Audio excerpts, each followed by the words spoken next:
تو پہلے روم میں رکا for an audience with the Pope, اور پوپ کو اس نے ایک مرتبان سا پیش کیا تھا، حضرت سلیمان علیہ السلام کے زمانے کا مرتبان، اور کہا تھا دیکھیے 3000 برس تک ہم نے اس کی حفاظت کی ہے، اب یہ میں آپ کے حوالے کر رہا ہوں۔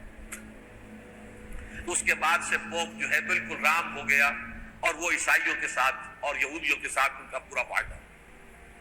اب پورا عیسائی ورلڈ جو ہے بحثیت مجموعی یہودیوں کے شکنجے میں ہے، البتہ ان کے اندر بھی جھگڑے ہیں، جو وہاں پر وائٹ کرسچن ملیشیاز ہیں وہ ایکسٹریمسٹ ہیں کیتھولکس، ان کے نزدیک دشمن نمبر 1 یہودی، دشمن نمبر 2 مسلمان، دشمن نمبر 3 جو یورپ میں کالے ہیں ایفرو امریکن، چاہے وہ عیسائی ہو گئے ہوں کوئی بھی ہو، یہ 3 دشمن ہیں جن سے انہوں نے کلینز کرنا ہے، صاف کرنا ہے ان کے خیال کے مطابق امریکہ کی سوسائٹی، اولا یہود، پھر مسلمان، اور پھر یہ جو کالے ہیں۔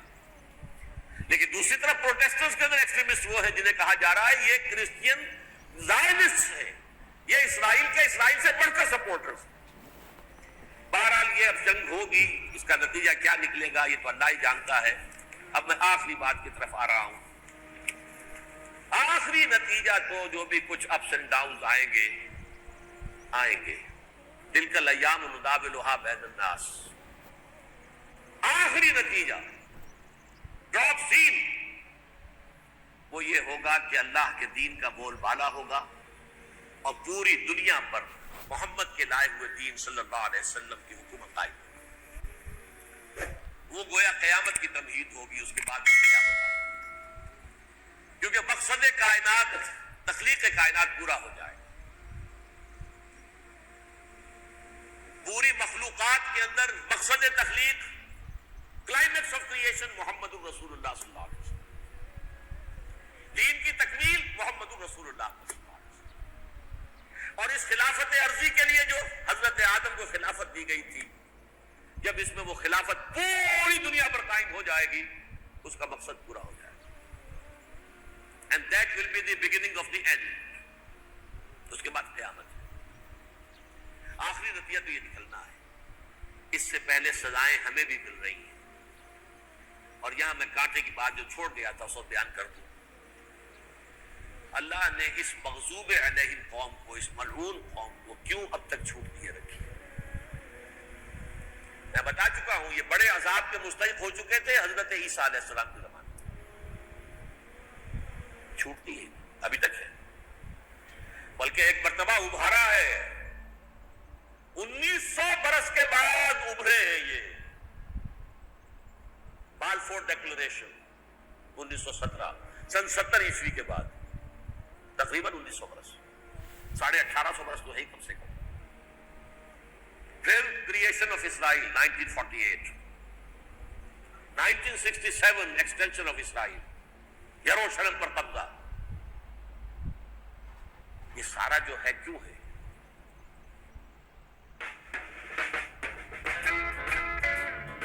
اس خیر امت محمد صلی اللہ علیہ وسلم، اس کے بہترین حصے کو سزا ان ملعونوں کے ہاتھوں دے رہا ہے۔ کیوں؟ جو جرم انہوں نے کیا تھا وہی ہم نے کیا۔ انہوں نے اللہ کی کتاب کو پیٹھ کے پیچھے پھینکا، نبذ فریق من الذین اوتوا الکتاب کتاب اللہ وراء ظہورہم، ہم نے اپنی پیٹھوں کے پیچھے پھینکا کہ نہیں۔ کولونیل رول سے آزاد ہوئے، کہیں اسلامی قانون نافذ کیا، کہیں اسلامی نظام قائم کیا، تو جو جرم ان کا تھا وہی ہمارا ہے، اور ہم خیر امت ہیں، اور ہمارے میں سے خیر ترین عرب ہے، ان پر اللہ کا فضل، ان کی مادری زبان میں اللہ کی کتاب موجود ہے، پھر انہوں نے اللہ کے دین کو بریک دکھائی۔ جو ملک آزاد ہوا کولونیل رول سے، یا اس نے قبلہ کر لیا اپنا ماسکو کی طرف، یا کر لیا واشنگٹن کی طرف، کسی نے مکے کو قبلہ بنایا، یہ بدترین سزا ہے۔ ویل للعرب من شر قد اقترب، اور ترمذی شریف میں تو یہاں تک روایت ہے من اقتراب الساعۃ ہلاک العرب، قیامت کے قرب کی ایک نشانی یہ بھی ہوگی کہ عرب ہلاک ہو جائے۔